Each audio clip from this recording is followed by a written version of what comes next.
Hello, everyone, and welcome. Thank you for joining us today for this little midweek treat. I've got some exciting news for you guys. This weekend, we have Ministry to Muslims is having our first annual East Coast Making Jesus Known conference. It's being held in the beautiful state of North Carolina. We have some amazing speakers lined up for you. We have Dr. Edward Delcor, and he will be speaking on Jesus's two natures and why Christianity is true. We have the lovely Laura Powell, and she'll be speaking on women in Islam. Olin Giles will be giving us some wonderful tips on helping Muslims understand the gospel. And we will also be having a panel discussion about Islam and the church.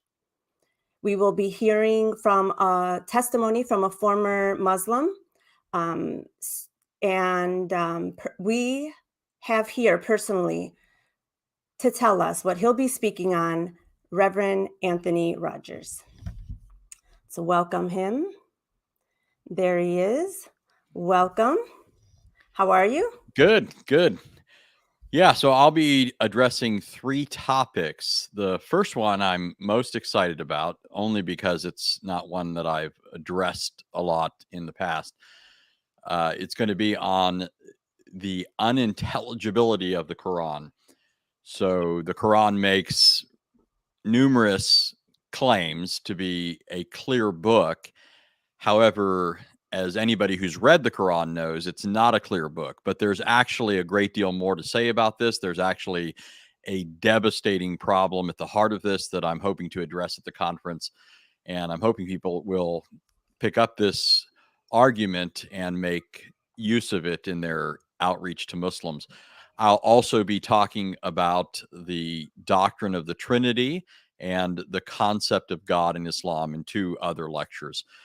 So, in terms of what's most at the center of my own heartbeat as a Christian, obviously, it's the doctrine of God as triune.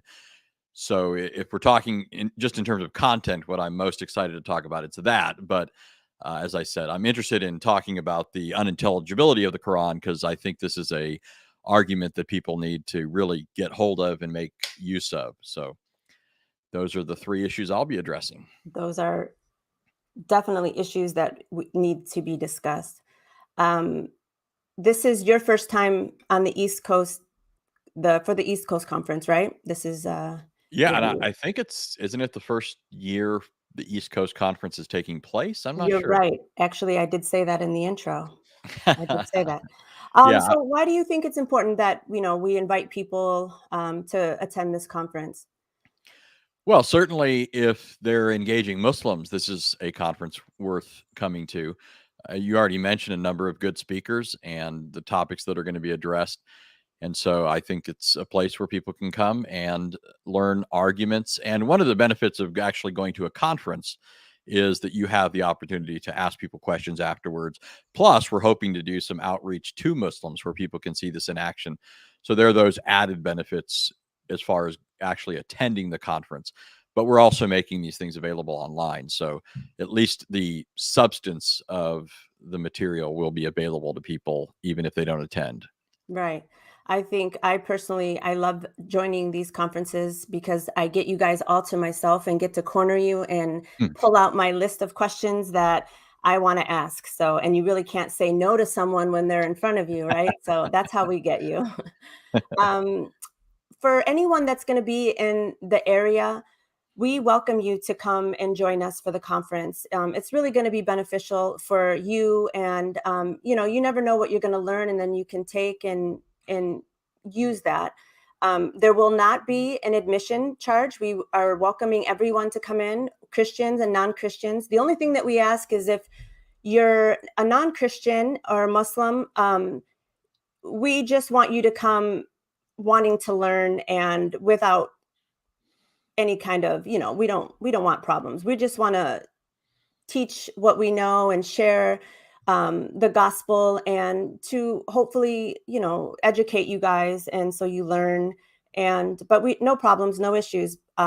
We just want to have a good time.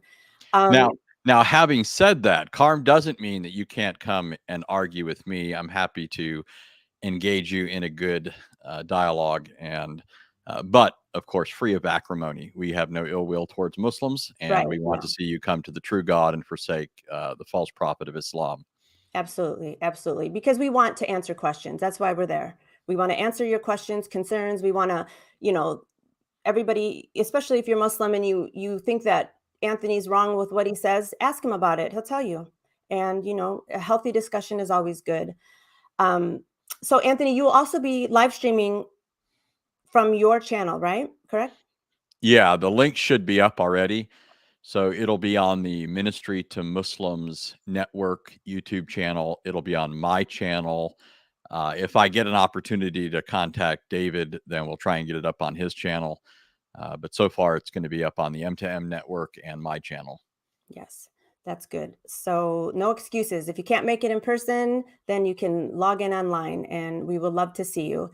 And before we end, is there anything that you'd like to say before I close?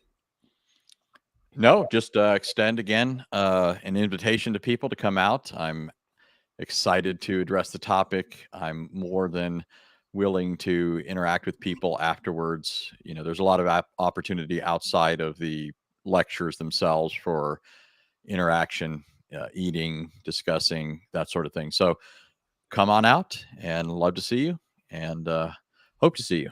Yes. And to everyone in the chat, everyone who supports Ministry to Muslims, we just want to say thank you. This would not be possible without your continuous support and love, whether it's financially or because you're sharing or liking the video.